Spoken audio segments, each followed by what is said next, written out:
l'Américain de base, il naît, il veut être riche. C'est un monde où la valeur primaire, c'est l'argent.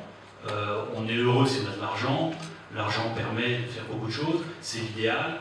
Et on vit dans un environnement, surtout en Californie, mais de manière générale aux États-Unis, en tout cas sur les côtes, où on voit autour de soi plein de gens qui ont vendu leur boîte 100 millions de dollars. Donc si vous voulez, le rêve, même d'un PhD, etc., c'est de faire ça, c'est pas de rentrer au CNRS, c'est pas d'être maître de conf, d'accord, c'est de faire sa boîte pour être riche. Donc il faut voir qu'on part quand même de ça. Le terreau de base, c'est ça. Donc des gens comme ça, qui ont du coup le sens du business, ils veulent, donc ils sont dans le business model, ils sont dans la valeur, comment je vais pouvoir extraire de la valeur, comment je vais pouvoir être riche, comment ça va pouvoir marcher, c'est très répandu. Donc quand on part de là, déjà c'est plus facile, si vous voulez, par rapport à notre point de départ à nous.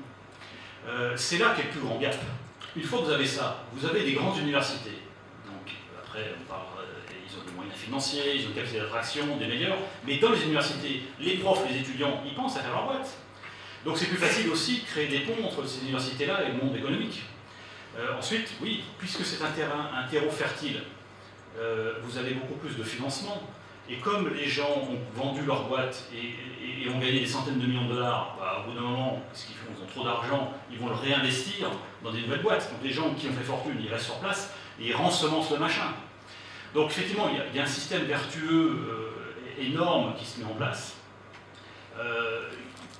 qui est un modèle difficile à transposer parce que le background culturel est quand même assez différent.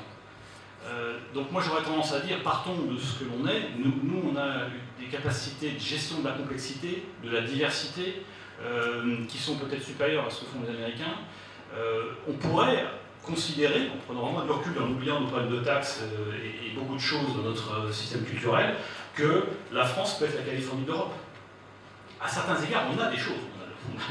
On a la richesse du territoire, on a le soleil, on a la capacité d'attraction, on a des ingénieurs, on a des capacités intellectuelles, des gens bien formés, on a pas mal de choses.